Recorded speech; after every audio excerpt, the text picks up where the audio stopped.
I have a bartending story. So the very first bar that I used to work at was in the East Village in Los Angeles, in New York. Oh, it's hitting me. And there was a very quiet young man who used to sit in the corner of the bar. And he was a musician. He was a piano player. Is this a fucking Billy Joel story? No, it's not a Billy Joel story. I hope. Oh, I'm not that old. I was not Billy Joel's bartender. And thank God, because he got a lot of DUIs. I can't feel my tongue right now after this one, by the way. It's so good. Oh my God. So I was texting on Instagram with a friend of mine about, way back in the day, we still keep in touch. And she's like, talking about the guy who was in the corner who had the piano thing that I didn't really talk to, and she talked to, and he's like, oh, he used to invite me to his shows, but he just played a piano, and I was like, how interesting could that be? You know who that was? Elton John. John Legend. No, it was not. It was. He was a regular at my bar every Saturday night. Out of here. Yeah, and he was just some quiet dude, and I barely talked to him, and he would invite her out to see the shows, and just didn't go. I know what's crazy. So. Everyone says he's a quiet dude. So, like, I remember this is so weird that I remember this. And I don't know why I was watching Oprah, but I was watching Oprah a few years ago. There's no shame in that. But she was like, I want you to make the most talented artist you've ever heard, like, we'll ever see. And it was John Legend. I remember thinking, like, I've never heard this fucking guy.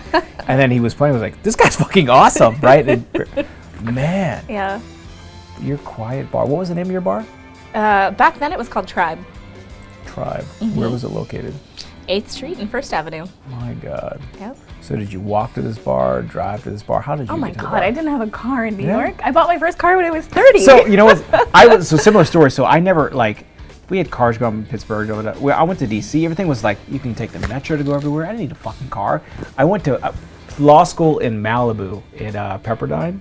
I was like, I don't need a fucking car. Like, whatever. Yeah, in L.A. you need a fucking car. Yeah. It was really bad. Let's go to this one. All right. So here we have a traditional bourbon. This is from Bar and Garden, which is a shop in Culver City. So they picked out a cask that they like specifically. So this is their, kind of traditional bourbon. But interesting, like Tiffany Blue Label. We'll see. Oh, I like that Tiffany Blue.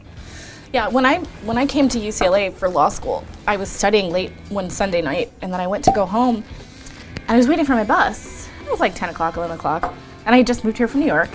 And finally, I asked one of the bus drivers. Thank you for pouring my first. You're see, God damn, I'm so superstitious. I asked the bus driver, I was like, oh, when does my bus come? He's like, the bus stopped running. And I was like, what are you talking about? Because I moved here from New York. It never stops.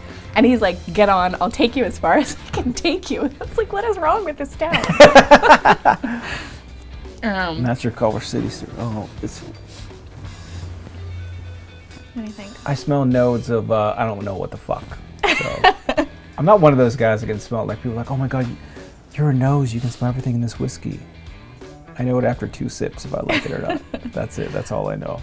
So I always thought it was fun when I was like waiting on tables and selling wine. It's kind of like a language, and you learn like what language people are talking. So see, when this is the jury story, man. I'm telling you, you figure out what they are thinking and speaking. Yeah. So when they say, oh, I want a sweet red wine. Well, they don't really want a sweet, they want fruity. If they're, you just I don't drink wine, so fine. I don't drink any wine. Really? Yeah. Wow, okay. The reason is, I grew up drinking it out of a box, and then so I have like an acid reflux thing. So I take medication every day for GERD, right? So actually, my story was because when I was taking the bar, like whatever, I get a lot of big stomach pains. Like it's just fucking. I never had stress before. I'm starting for the bar. It is what it is. And I was really healthy during that point. So I was like drinking these protein shakes with a lot of fruit in it, and a lot of stuff. And it kept getting worse. I'm like, what the fuck? Like, okay, it must be the stress. I go up to take the bar, and we're out in fucking Ontario, and the pain was so bad, I was like doubled over. I was like, I gotta go to the fucking ER. During the bar? During the bar. Oh, this was the night before the first the first test. It's 3 days in California. So I go to the ER, and they're like taking like scans of my body, and they're like, this is your appendix, it needs to come out. I'm like, it doesn't need to come out. Like, if I don't, like, it's every 6 months, I have to earn, like, I'll come back. And they were like, you can't leave. So they shot me with morphine. I'm like, I feel fine. I left. So I took the bar. They gave me like prescription. So I'm taking on like painkillers. So I just put my painkillers on the desk. I took it, left, crushed the bar, mind you. It was great. Went to see a specialist in LA, and he was like, you have a hiatal hernia from acidity. From all that healthy shit you were drinking, your body does not agree with it. It apparently grows in my Irish side of my family. The healthy shit? The acidity to the healthy shit. So all the fruit that I was putting in my drinks was causing this to build. Yes. So I have to be very careful what I drink. So red wine, no. Wow. White wine, no. All right. Rye whiskeys, yes. Cheers to that. Wow, and I thought I had a good bar story.